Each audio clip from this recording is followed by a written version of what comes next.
This is one more round. Tonight we're recapping Bilal Muhammad and Vicente Luque, and we're making a drink called a New York Sour. It's not a drink I've made before. It's actually pretty simple. I read about it, but tonight's the first time I'm making it. Without further ado, we're just gonna jump right in. Like any good sour, you're gonna start with the citrus. Quiet. We're gonna pour a good amount in there. The spoon is, excuse me, the spoon is actually for later. There's a little surprise at the end that you're gonna like. A little bit of whiskey, and that's just a little splash. You can see the ice melting. We're gonna give those two a few seconds to, get to know each other a little bit. Say hi, what do you do for a living? I get people drunk. Oh, I keep people from getting scurvy, or, whatever. They're mingling. Okay, done mingling. Now we're gonna throw in a couple fingers of whiskey. We're going for like 3 ounces here. So that's a wrap on that. This is called Jefferson's. It's a bourbon. This is a bourbon cocktail. I haven't had Jefferson's before, but it's pretty good. They got a little picture of Jefferson on the back. So if you like Jefferson, which not everybody does, I am indifferent to Jefferson myself. Not very kindly portrayed in Hamilton. I don't know, whatever. I'm just babbling. Who gives a fuck? What's next? So then, Jesus. You're gonna see what I'm groaning about in just a minute. Ugh. Oh my God. All right, here we go. Okay, so this is real maple syrup. Now, you can use any kind of maple syrup, and in fact, like the traditional cocktail recipe calls for simple syrup, which is made from like melting sugar into water. Maple syrup is what I read. Some people like it better for this cocktail. I think you would like it better for almost any cocktail, especially a bourbon cocktail. But I don't know how, it didn't give amounts in the recipe, but I'm just gonna eyeball it. That's, I don't know in ounces, like maybe it's half an ounce. I guess it'd be like a teaspoon or something. That's about the amount of simple syrup I would add to any cocktail if it called for it. I can't even, so what I was groaning about is this thing is just crusted. Like it's been in the fridge and now I've got crushed, like congealed maple syrup all over my work area, but that's okay. So this is just lemon juice, bourbon, simple syrup in ice. I'm taking too long explaining this because this is one of those where you shake it. Again, we're doing like the home shaking method. And then we're gonna strain it into this thing. By spending too much time talking, I've probably already diluted the drink more than I wanted to.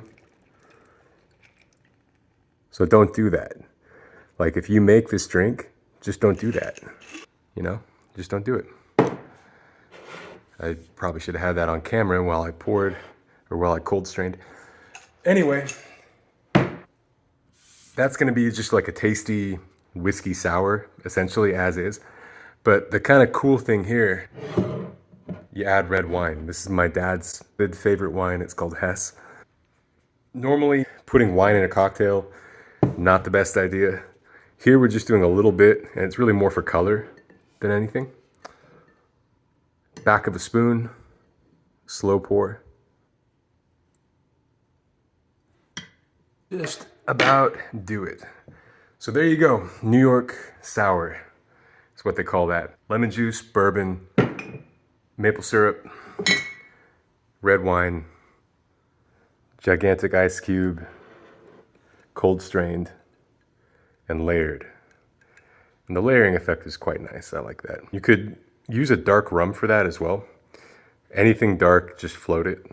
But this is like the traditional recipe. Let's give it a try. I'm gonna be honest, it's not my favorite, but it is pretty. See, look at that. Isn't that nice and pretty? Others might like it.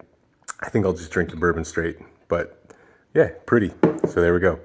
Out of the bites. Oh no. What are you doing?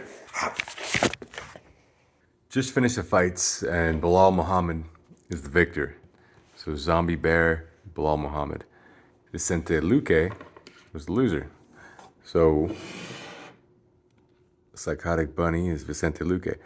Now, there are a lot of reasons why Bilal was able to win that fight. Heading into it, I didn't see a clear path to victory for Bilal Muhammad. Luque has a lot of power, good submissions. Muhammad has, I think, exceeded his athletic potential by being intelligent and a student of the game, having really good cardio, and possibly using some steroids. I don't know. He's like in his 30s and has back knee. I like him a lot because he does overachieve. It wasn't that I didn't believe he could overachieve the way he tends to. It was more like he would need a path to do that. He would need a pathway to do it. I didn't see any pathway. He found a very interesting one. And it started with, to understand these two guys, you have to look at Wonderboy Thompson. They both fought Wonderboy. Bilal beat him, and Luque lost to Wonderboy. Now, what Wonderboy does, we'll call this guy Wonderboy for a minute. He does one thing that Wonderboy does is a lot of side-to-side movement, very rapid side-to-side movement, and then when he can like blitz you on the half beat, he'll side to side and then he'll just blitz and come back out. When I do it with toys, it looks kind of easy. It's incredibly hard. Nobody can do that. I mean, very few people can do it. But Wonderboy can do it. Now, he beat Luque using that style in what turned into essentially a point fighting match where Luque wins by finishing people. People who beat Luque win by outlasting him or outpointing him or whatever. They have to find a way to put the fight narrowly by a margin in their favor and then running it to the end.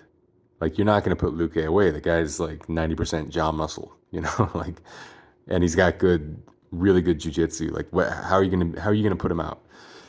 Muhammad beat Wonderboy in a smaller cage, which is important because you get less of that movement in a small cage, and he beat him with takedowns. But